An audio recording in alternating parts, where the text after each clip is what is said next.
So glad to be here.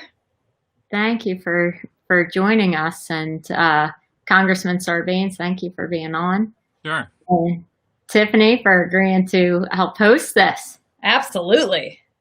All right, I'll let you take it away. All right. Well, I am really honored to be here tonight with Amy Kennedy, who's running for Congress in New Jersey, and Congressman John Sarbanes, one of the real leaders on the issue of getting money out of politics from Maryland. And I am Tiffany Muller. I am president of In Citizens United and Let America Vote. We are taking on two of the biggest issues facing our democracy today: getting money out of politics and ending voter suppression. Because we know that right now, too many Americans feel like they're working harder and harder, but being left further and further behind, and that the government isn't working for them, and that they don't have a voice in the decisions being made. And you know what? They're not wrong. And part of that is because we have a system that's been corrupted by the amount of money in our politics. A system that too often, where the biggest checks are having the biggest say in our policy outcomes.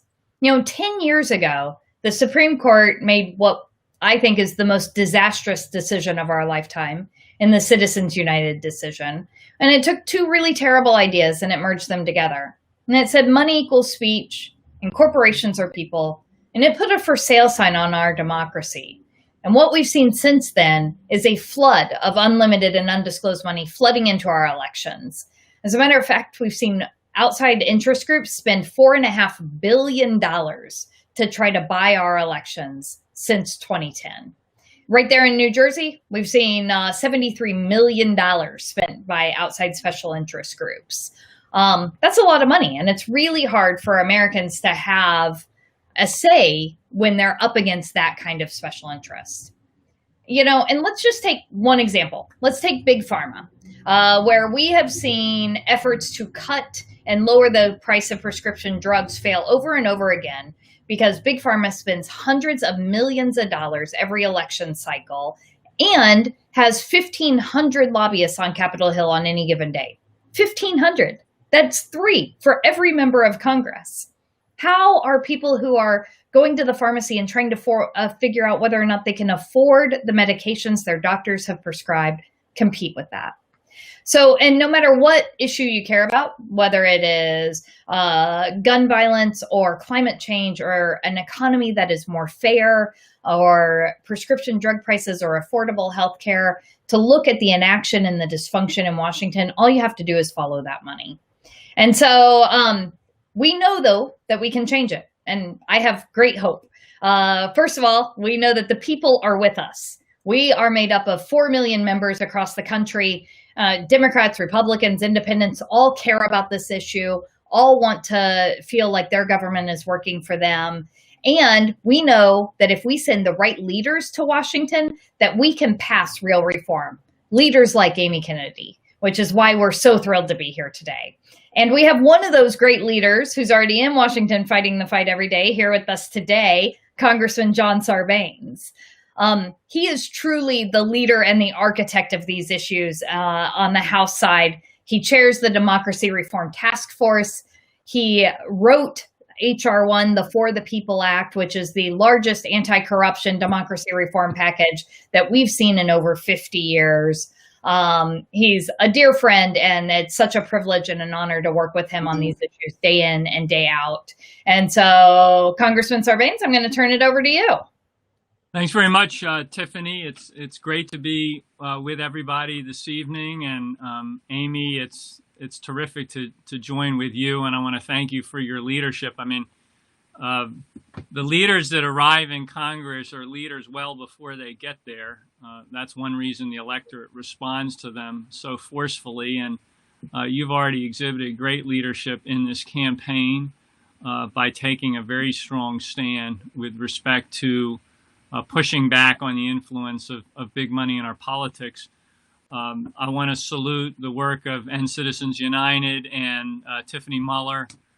They've been there from the fight corruption and fix our democracy, have been very consequential, helped power the 2018 midterm takeover by Democrats of the House of Representatives, where we were able to get the gavel back. And look, reform can come from everywhere. And if you poll, you find out that all the measures that were contained in H.R. 1 are supported at 75, 80, 85% by Americans out there. So we'd love to have Republicans join us in this crusade. Unfortunately, to this point, we haven't seen that. So this had to come out of the Democratic corner. It certainly did that in March of 2019, within the first 100 days of the 116th Congress, when we were able to pass H.R. 1, really transformational reform, anti-corruption, and clean elections reform of a kind we haven't seen in 2 generations. It was very much powered by this class of from around the country. The cynicism out there in the country with a solution, not just with a slogan like Trump had offered back in 2016. They came with a plan. They came with a blueprint for change. That became H.R. 1, and we got it passed into law. So we're certainly proud of that class of 18, but we know, and they know, the cavalry to keep coming, extra forces in this fight for reform. Amy has demonstrated that she's a leader in this effort.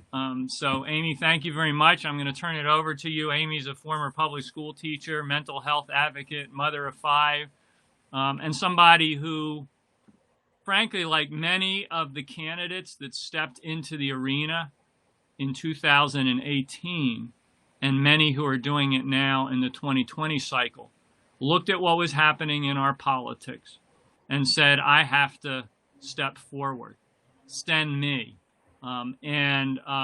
She's done that, a very spirited primary, but again, emphasizing the importance of every in Washington. So delighted to be here on a topic that's near and dear to my heart, and to Tiffany Muller's heart, and to yours, Amy, and to support you. And I'll turn it over to you.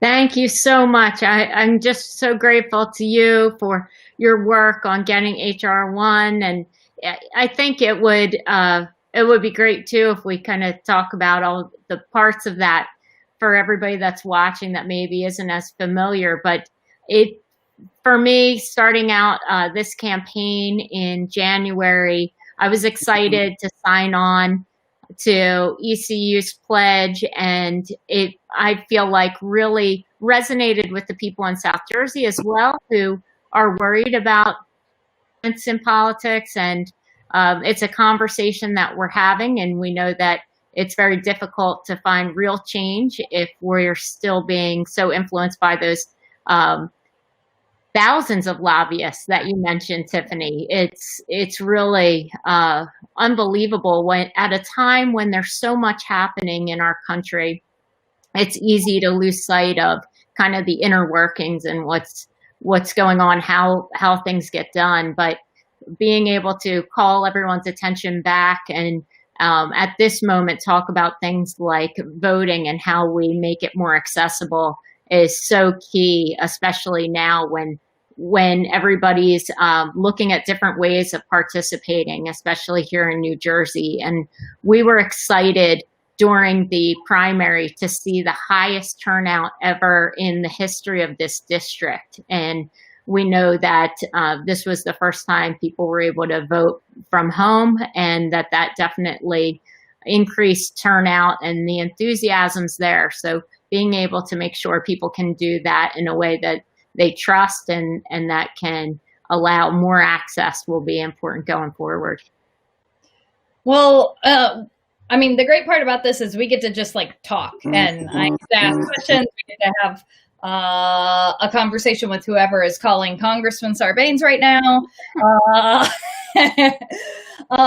But I want to double down on why, for all of you watching, why it's so important that we elect Amy Kennedy to Congress. This district deserves to have a representative that's going to work every day for them and not for the corporate PACs, not for the special interests, but is going to get up every single day thinking about, how do I help my constituents? How do I make it better? And you know, as the congressman said, you can tell how someone's going to lead by how they're campaigning. And she's showing courage and integrity in her campaign, and is going to do the same thing when she's elected as a member of Congress. And look, this race is all tied up. It is neck and neck right now. Yeah. We're down to 48 days. Yeah. She needs you all doing everything you can to help pull her over the finish line. And so she needs you to give those grassroots contributions if you can, $5, $10, $15. It really does make a difference. And she can tell you more about it, but it's hard to campaign in a pandemic. It is hard to reach all the voters that we need to reach. And so I know that she would love to have you volunteer as well. Help make phone calls, help make texts to voters, help make sure that they're ready to vote and that they have a plan to vote. So Amy, please tell everyone, how do they go help? How do they give you money? How do they sign up to volunteer? Oh, thank you. Yeah, we have a lot of really great volunteers. That's been a strength of this campaign, I think, since the primary. And we had people phone banking. And when it is an election like this, where we're doing it mostly remotely, those phone calls make all the difference. So they made hundreds of thousands of calls so far, and they don't always connect. So it can be really frustrating. We have volunteers that are fantastic that just keep pushing through, but there's a lot of people who don't love doing the phone banking. My mom is one of those. She's been phone banking for me, but also looking for other ways to help out. And so it's stuffing envelopes, it's doing postcards. I have a lot of my former colleagues from teaching in Northfield who are helping me out, and they're doing postcards to friends. And we have people who are helping with our sign distributions and also doing letters to the editor, which is fantastic. One of the, I think, easiest ways, but really impactful, is when we're seeing people repost things that they support on social media. I'm always grateful for those positive posts. I think it's important that we get out a good message and make sure that people know why they're supporting me, not just what they're against, but what they're for. And that's always really helpful. And then, of course, we're doing the fundraising all the time. And that's, we can only ask people to do just a little, because we know that everybody is going through these same challenging times, and that the economy, particularly in South Jersey, has been very hard hit. But if we're able to share the word and get more people interested in this race, then I think we can really make a difference, and we can be able to put together the kind of campaign that can speak to all of South Jersey. It's a big district. Yeah, absolutely. Okay, and what's the website? Oh, it's amykennedyforcongress.com. And they have lots of good things on there, including how to go through your vote by mail if you have questions about where to get it, or if it didn't arrive. We've got that kind of information, but also how to donate. And of course, Act Blue is always a great way too. amykennedyforcongress.com. She needs your help. We can flip this district. I mean, look, Jeff Van Drew decided that he would rather switch parties and join the pro-corruption party who's standing in the way of getting any of these reforms done, rather than continue to fight to make the change that people need. And that's a real disappointment. And I think the people of New Jersey deserve better. Okay, let's do some questions. And so as you're watching, please send us your questions. We are going to take some live questions here in a little bit. I have some questions that I was interested in that I wanted to ask you guys, but we're going to take some of your questions too. So please put them in wherever you're watching. So first, Amy, I'm going to start with you. Sure. So you talked a little bit about this, but you opted not to accept contributions from corporate PACs. Yeah. And for everyone watching, I want everyone to understand, like, this is a really big decision. Only 10% of the members of Congress currently are not accepting any contributions from corporate PACs, only 10%. And so it shows real leadership. There is a lot of pressure to take that money. So tell us why you made that decision and what you really think it means for your campaign. Yeah, I think it was something that I felt like, as people are struggling with how we're going to move forward and really make change, they were looking, especially in New Jersey, there's always a little suspicion about people's motivations here. We'll just say that. So, I wanted to be as transparent as possible and say, I'm not going to be influenced by corporations. I really want to just see change for South Jersey. I'm hoping that I can help lift up some of the voices in my community, and I wanted to be able to work on not taking corporate PAC money, but a lot of the initiatives that you support as well, and to be a real partner in this with you. So I was excited to take that pledge and also really set the tone, I think, for what my campaign was all about. And that is being able to help put forward a new, I think it really helped define me too from Van Drew, because in this case where people are really unsure of who he is and what he's all about and what motivated him to switch from one side to the other, I wanted to be clear that on my intentions, and that I wasn't going to be motivated by gain for either my own profit or campaign, or also, just that kind of name recognition that he seems to be after. Yeah, I mean, look, I think what your constituents, what your voters have experienced is someone who was willing to make the most political of decisions because he thought it would make it easier for him to win, right? Yeah. And you have opted to take a harder road, and you've made the decision that, frankly, I think voters are always a little surprised of. When anytime a candidate says, no, I'm actually not taking that money, that's not the normal thing to do. And so I think, again, you're showing like you are campaigning differently. You're going to serve and lead differently as well. And that's really important for voters to understand.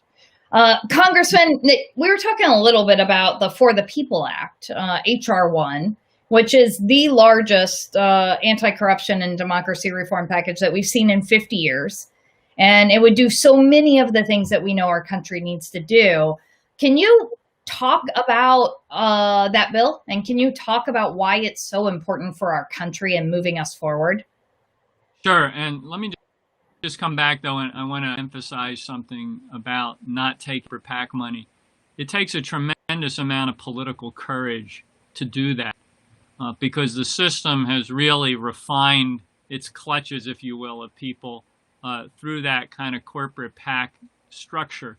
And so for Amy to make that decision in her campaign and to stick with it, I think demonstrates the kind of courage that we've seen with the class of 2018 and among so many of the candidates that are now running in 2020. So I want to personally thank you, Amy, for stepping up and doing that because it's not easy, but it makes a tremendous difference if we're going to change the culture in Washington and in our politics.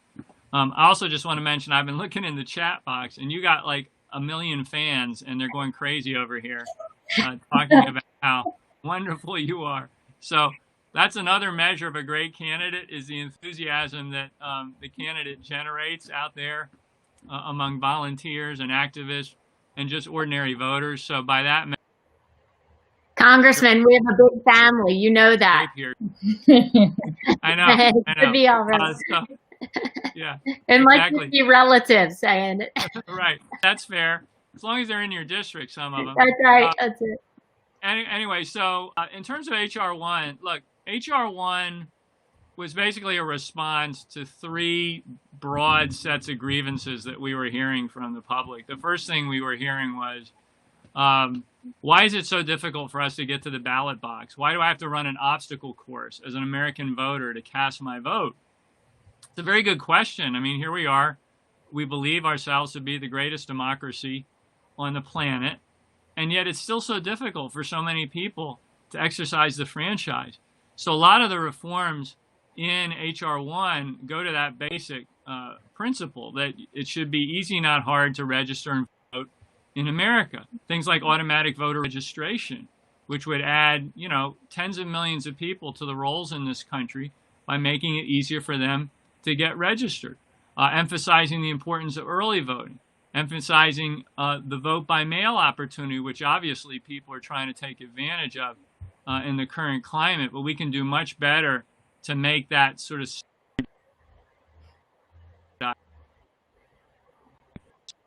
that respond to.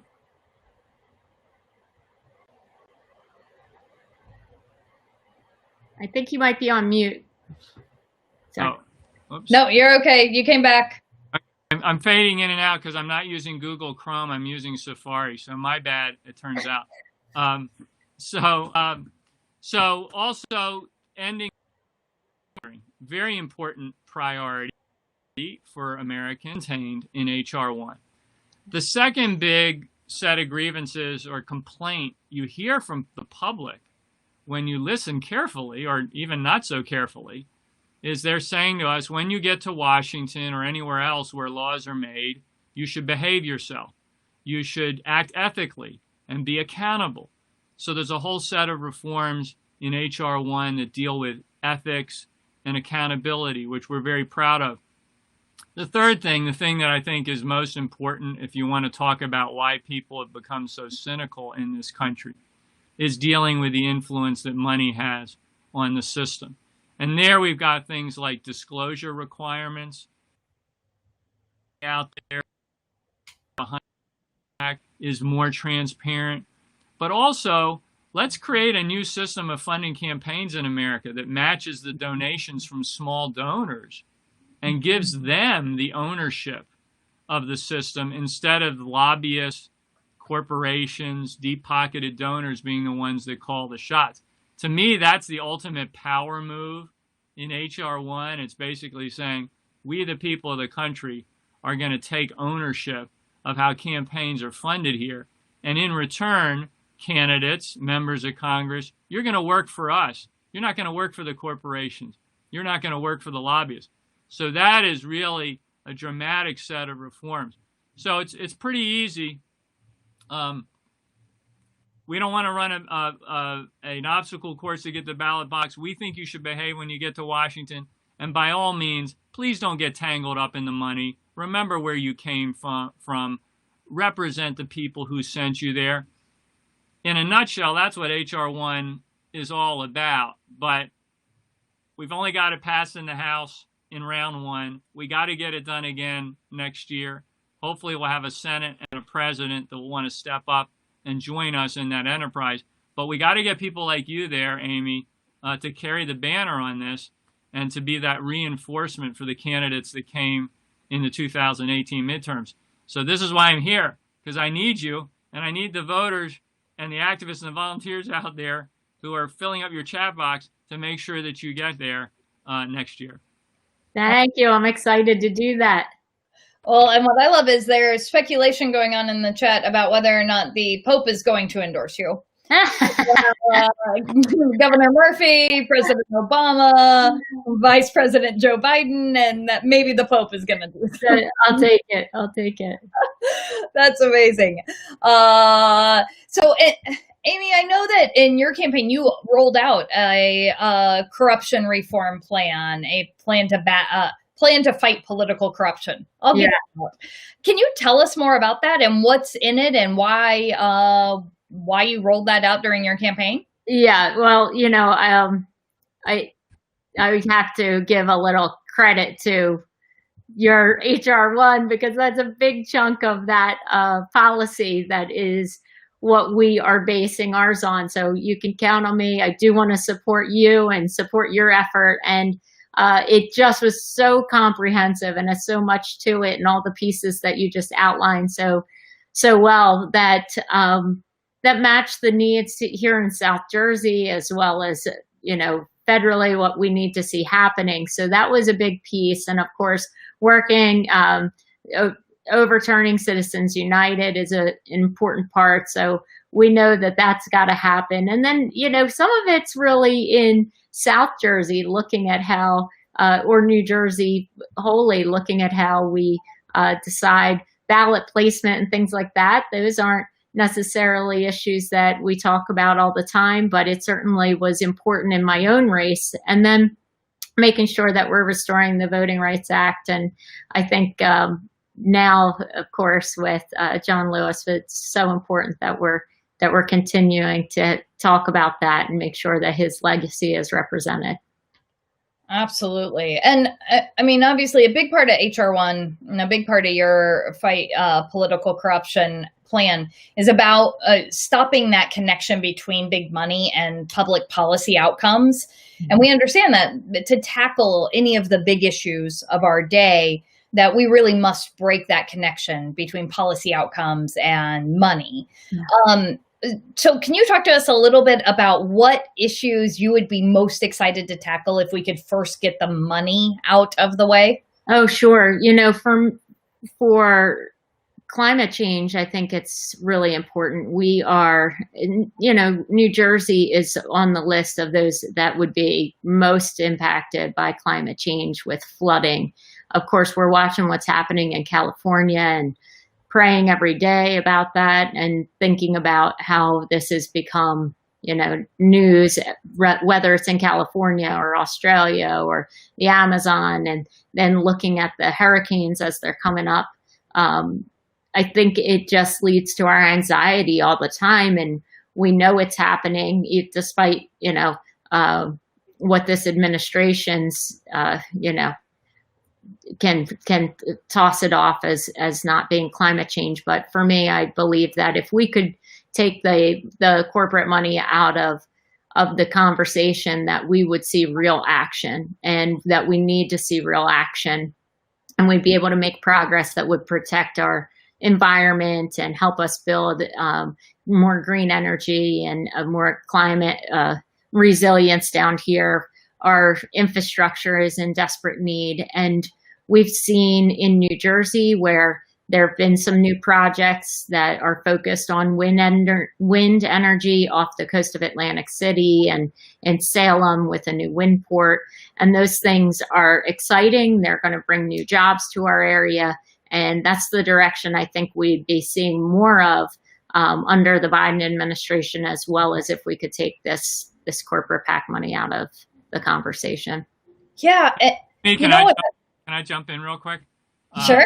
I just want to emphasize that the environment is one of the places where you see the most insidious effect of big money and big corporate money coming in.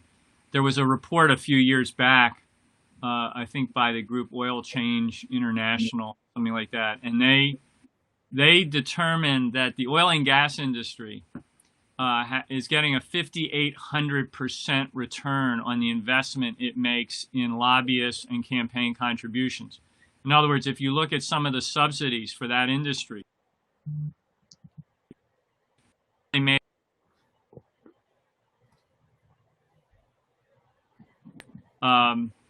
that they've been getting for years. It's in the billions of dollars. So they're spending hundreds of millions on lobbyists and campaign contributions, but the return they're getting is in the billions when it looks at government support for their position and their policies. So that's a clear example of where if you could break loose of the dependency on that kind of money as a policy-making apparatus in Washington, you could make huge progress on climate change. And I'm fairly familiar with your state because I got a lot of relatives in New Jersey. I actually, 30 years ago, worked for Rosa DeLauro, who was heading up the Mondale Ferraro campaign in New Jersey back in 1984, and I went all over the state. And I absolutely understand how New Jersey is on the front lines in terms of the impact of climate change. Certainly Maryland is, but New Jersey's there as well. So you're focusing on those issues, particularly in your district, out of the way in order to make progress there is equally. Yeah, absolutely. Oh, and I think that a lot of times people think that Congress is just divided on all these issues, and that it is not a symptom of the money, but rather just a symptom of our partisanship, and that we wouldn't be able to find solutions otherwise. And I actually think climate change is one of the clearest examples of how Citizens United and the flood of money and the threat of the flood of money into these races has had the clearest impact. So, because there's like this really clear delineation. Prior to the Citizens United ruling, there were 14 instances of Senate Republicans working with Senate Democrats to try to find solutions to address climate change. 14. Anyone want to take a guess at how many there have been since Citizens United decision? You can put it in the chat if you would like. It is a whopping zero. Zero. And it's because the oil and gas industry, not only, they also employ 1,500 lobbyists on any given day. They spend the most amount in campaign contributions, and they fund all of these big super PACs and outside interest groups. And they don't even have to actually spend all of the money. They just have to threaten to come spend all of the money against these elected officials to stop the progress, to stop the conversation about things like green energy or wind farms or investing in, energy saving measures that would save in carbon reduction. And there are so many different pieces of this that we could be addressing that we know Americans of every political stripe agree on. So it is one of those cases that is just so clear cut. Really good example. All right, don't forget, if you have a question, please put it in the chat. I still have more. I always have more. There was one in the chat earlier, which was, okay, so how are we going to overturn Citizens United? You have this as part of your fight political corruption plan. I obviously have an idea or two. I think Congressman Sarbanes loves to talk about this too. So this is a Supreme Court decision. This is no easy thing to get rid of. How are we going to do it? So I'll open it up to both of you, and then whatever you don't hit, I'll fill in too. Well, I first hope that we are starting by electing Vice President Biden, because we know that these Supreme Court nominations are so important, and that's just an example of this. When I saw the list that that President Trump just put forward for potential candidates, it just is so discouraging, and I'm confident that we'd be able to put forward some really highly qualified candidates if we're able to get Biden. And that's the first place to start. And I think the most important place to start, we know that we can't ask Ruth Bader Ginsburg to just stay on and indefinitely, which at some point she's going to want to retire. So, but this is going to be a fight that I think we need to have people continuing to challenge. And, I'd love to hear how you think we get it done, because it does seem like a difficult task. We've already seen it once. Congressman? Yeah, well, as you know, the best way to address the Citizens United case would be to get a constitutional amendment that allows Congress to regulate money without having to worry about running afoul of the First Amendment. And this court has said, as you described initially, that money is speech, and political speech in particular, when it's supported by money, apparently in their view, we can't touch it. We think that is an overreach by this Supreme Court, and a constitutional amendment could help address that. That's hard to get, as Amy just alluded to. We know the process for that is a very cumbersome one, and can take many, many years. In the meantime, though, many of the campaign finance reforms that are contained in H.R. 1 that we are pushing are designed to push back against the influence of big money and what's been let loose by the Citizens United case, which is now over 10 years old. So if baseline, this is a discussion about empowerment, what Citizens United did was it was very demoralizing to people out there, everyday Americans, because they felt like, how can I compete with these super PACs and these billionaires? Right. We've designed a set of reforms that actually allow 350 million Americans who don't have all that money to come together and stand up to it. And the question at the end of the day is, are 350 million Americans more powerful than two brothers named Koch and all these other actors that have stepped in to try to absolutely to that is yes, we have the power. It's just a matter of creating the structures that can channel the power of the people and the broad public in a way that allows them to feel respected again by their politics. We do that with transparency and disclosure in terms of money. We do that in terms of lifting up small donors and giving them the power and the voice. We do that by creating reforms at the Federal Election Commission that can be the cop on the beat and clamp down when we see these big money actors misbehaving. So there's a lot we can do so that the average American doesn't feel powerless. They feel like, hey, we've got a role to play in our own democracy. So that's why we got to keep fighting. That's why we need as many allies in this battle as we possibly can get. Yeah, I always view it as there are three prongs to fighting this. One is we need the right leaders in the House, the Senate, and the White House so that we can have courts that will rule the right way. We can have justices that are going to rule the right way on these issues. We also can start to pass legislative reforms to chip away at the influence of and the problems that Citizens United has caused. And then the long term is, we either have to have a Supreme Court that will overturn that decision or pass a constitutional amendment, which again, all starts with having the right leaders in office. And we know the American people are with us. They've actually already passed ballot measures in 20 states to say that Citizens United should be overturned. Not just states like New York, but states like Montana, where it passed with 72% of the vote. This is a popular and populist measure that's about giving voice back to the people. So the people are with us.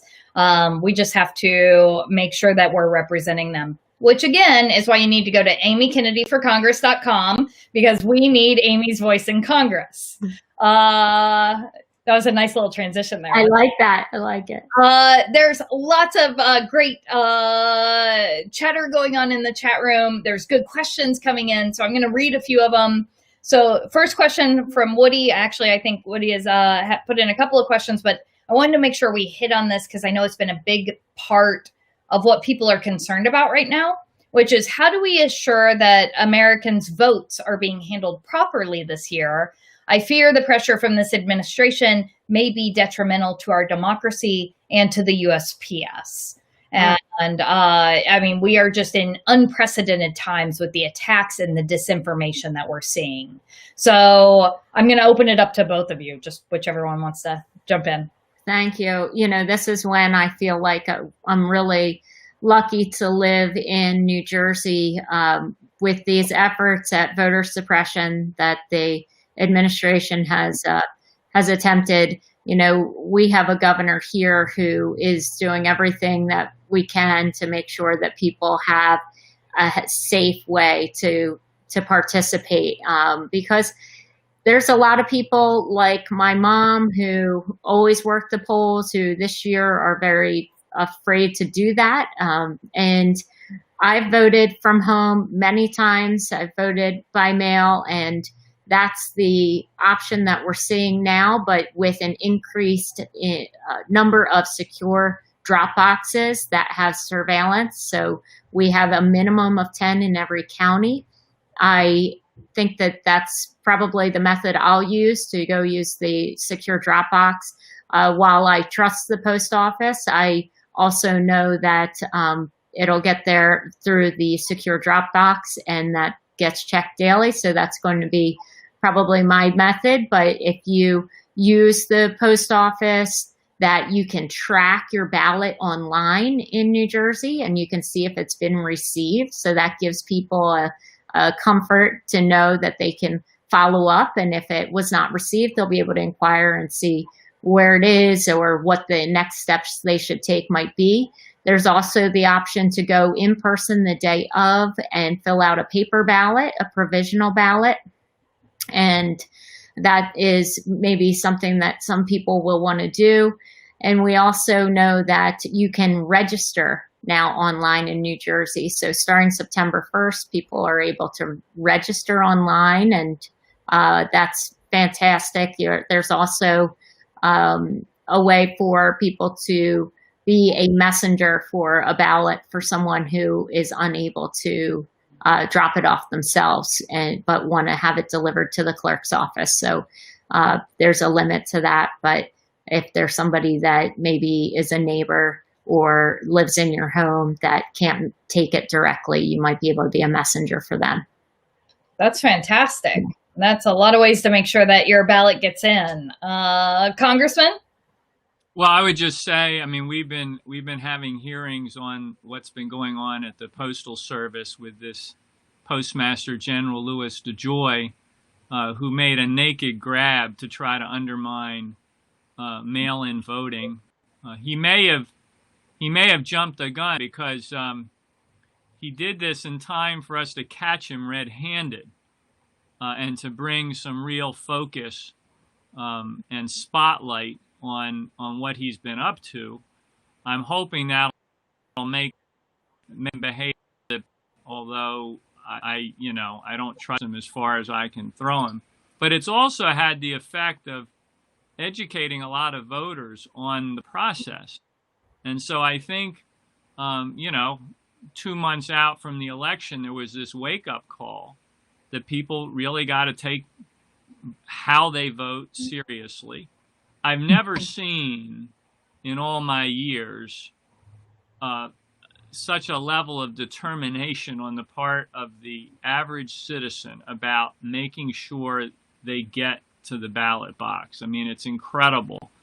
And I think this is because people have accumulated so many grievances over the last 4 years that they absolutely refuse to be denied their opportunity to take those grievances and put them in the ballot box. So the basic advice to people is, as soon as you have the opportunity to cast your vote and you feel comfortable with the method you choose, go ahead and do that. It can be mailing in your ballot. It can be dropping it off at one of these locations to a drop-off box. It can be going out on the front end of whatever early vote you have in person. And if you are going to wait till Election Day, make sure you're out there bright and early. Because you don't want to take chances. But I think, Martin Luther King said, if you can't fly, run. If you can't run, walk. If you can't walk, crawl, but keep moving forward. And I have a feeling that people across this country, in New Jersey and Maryland, everywhere, are going to fly, run, walk, or crawl to the ballot box to make sure their voice is heard in November. I love that. I love it. I have to just tell you that we actually have people who are already voting in parts of this district. So Ocean County, which is LBI, Long Beach Island. I know we have supporters there who said that they've already received their ballot, and Little Egg Harbor and other areas are starting to get their ballots. And so they have to have them mailed out here by October 5th, but they're allowed, the clerk's offices are allowed to start sending them now. So they're doing that, and some will get them a little sooner than others, depending on the size of the county. That's awesome. Well, I think for a long time we've talked about that, this is the most important election of our lifetime, but never has that been more true than this year. Never has it mattered more that we all stand together and make sure that our votes and our voice are being counted and being heard. We are seeing the disinformation, the attacks from multiple angles to try to cause chaos, to try to suppress the vote in as many ways as possible. And we can't let them do that. So as both Amy and the congressman said, make your plan to vote. Bank that vote as early as you are comfortable, whether that is voting by mail or putting it in a drop box or going and voting in person early, whatever it is, get that plan made. Make sure your family and friends have a plan made and go vote as early as possible. Okay, we have time for one more question before closing remarks from Susan. So we've talked a lot about corporate donations and the power and access that they have and how they influence our policy making. And so she asks, so what can we do as voters to fight the power of corporate donations? Which I just thought was a fantastic question. So Congressman, how about you start? Well, the first thing you can do is just tell everybody you know that we actually have a solution. Like, we don't have to make it up. That's what HR 1 was all about. We wanted to create a product that was built to last and would respond to people's anxieties and concerns out there. The other thing is you can just point your friends, family, coworkers to the fact that their district in New Jersey who's part of the solution, not part of the problem. I mean, it matters who we elect. It matters who we send. The reform that we got done last March would not have happened. I can say that without fear of contradiction. Without the team of candidates that showed up in January of 2019. It wasn't simply a matter of the Democrats getting the gavel back. It was they got the gavel back with a team that wanted to see these changes, that wanted to fight back against the influence of corporate money, who took the kind of pledge that Amy has taken and are actually changing the culture. So the most important thing you can do right now as a voter to fight back against the influence of corporate money and special interests is to elect Amy Kennedy. You have the power to do this. Like, let's connect the dots here, people. You want to send her because she's going to deliver on that commitment. So that's what you can do. And then if we get Amy in there and we get the kind of majorities and a president who cares,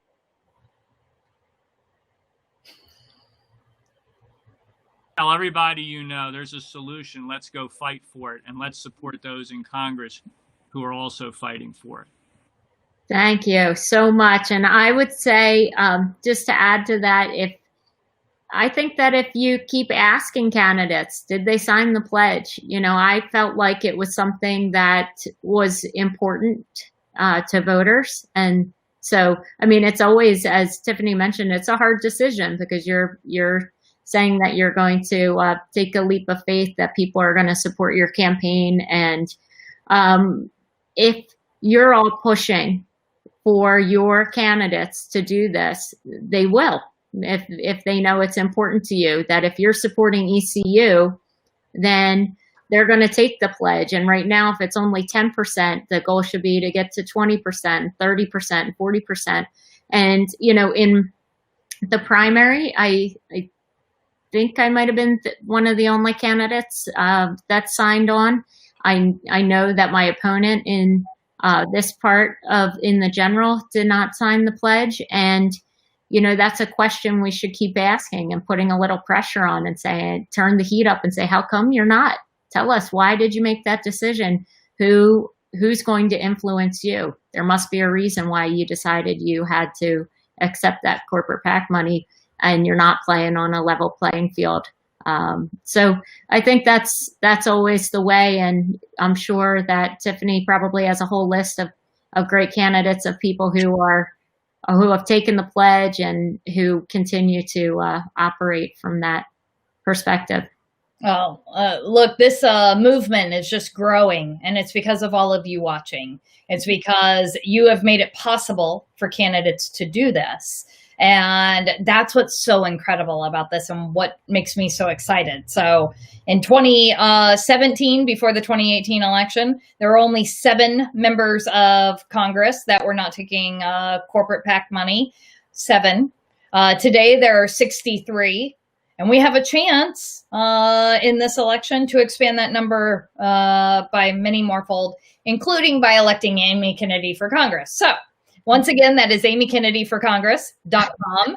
And look, the way that more and more candidates are going to feel like they can take that leap of faith and that they can run a campaign that is full of integrity and that is only about making decisions that's best for the people is by you all joining together and giving that $5 or $10 or $15, because that is truly what makes it possible.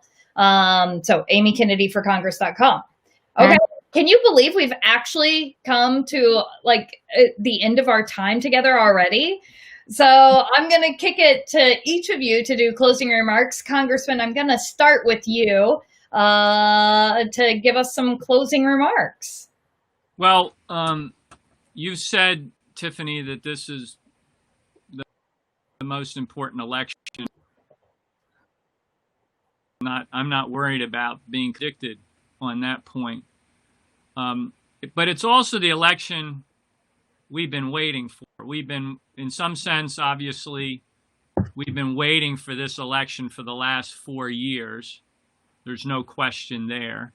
From the first act of resistance the day after the inauguration with the Women's March in Washington, and every subsequent act of resistance, the votes people cast in this election is the final act of resistance to a president who doesn't respect the American people or the office of the presidency.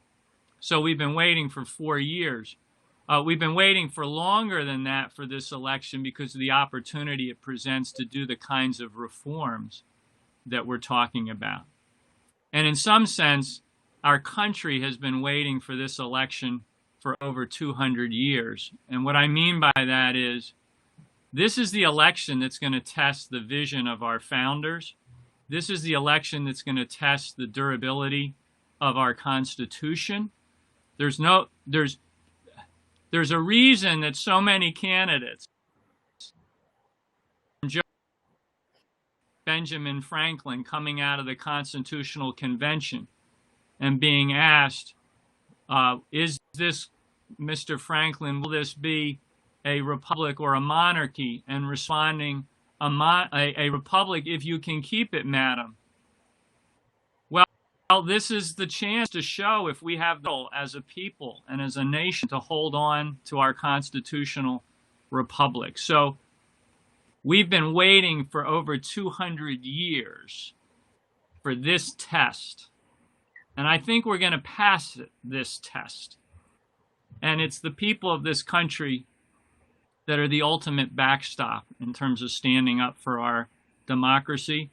And they're not going to let us down.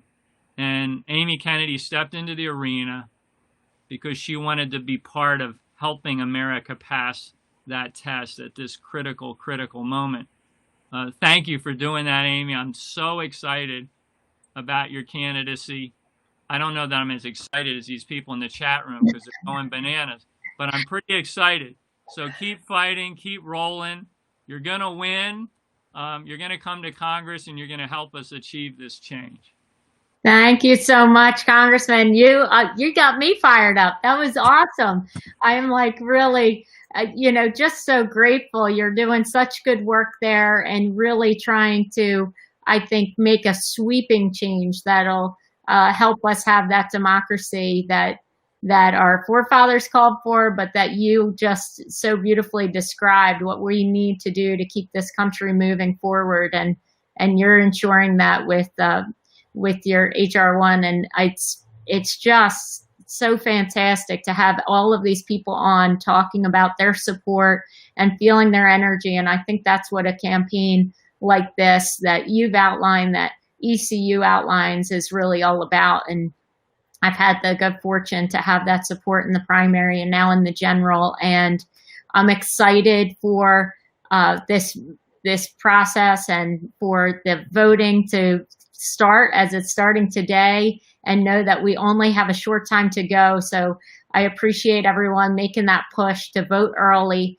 to spread the word, to make sure your friends are getting their votes out, and to keep moving forward with the message that you heard today, because I think these things happen because of political will. And if we really care about HR 1 and all of the things that you outlined, then we keep pushing our senators to get this passed. We're going to keep pushing not just the elected official in your area, but keep that momentum going, the conversation going on social media, get the awareness up around the country about this, spread it to your friends and to your family so that that becomes a buzzword and people are hearing it. And then as the political will grows, then so too will this pass, because everybody will feel the pressure that this has to change. So thank you so much to both of you for sharing your time with me and with in my race, and for all the work that you're doing long before I arrived on the scene. Well, thank you so much for having us tonight. For all of you watching and who joined us this evening, thank you for taking some time out to join us. The choice in this race could not be more clear. You have a champion and a leader who is going to go to Congress and fight every single day to make sure she is representing the issues that New Jersey's second voters deserve to have represented. And, you know, on the other side of the aisle, you have Jeff Van Drew, who thought the worst thing that could happen to him is he could lose an election. You deserve better than that, and you can get it by making sure that Amy Kennedy is your next voice in Congress, and by going to amykennedyforcongress.com. Please help her out, and thank you all so much for joining us tonight. Thank you. Thank you. Bye.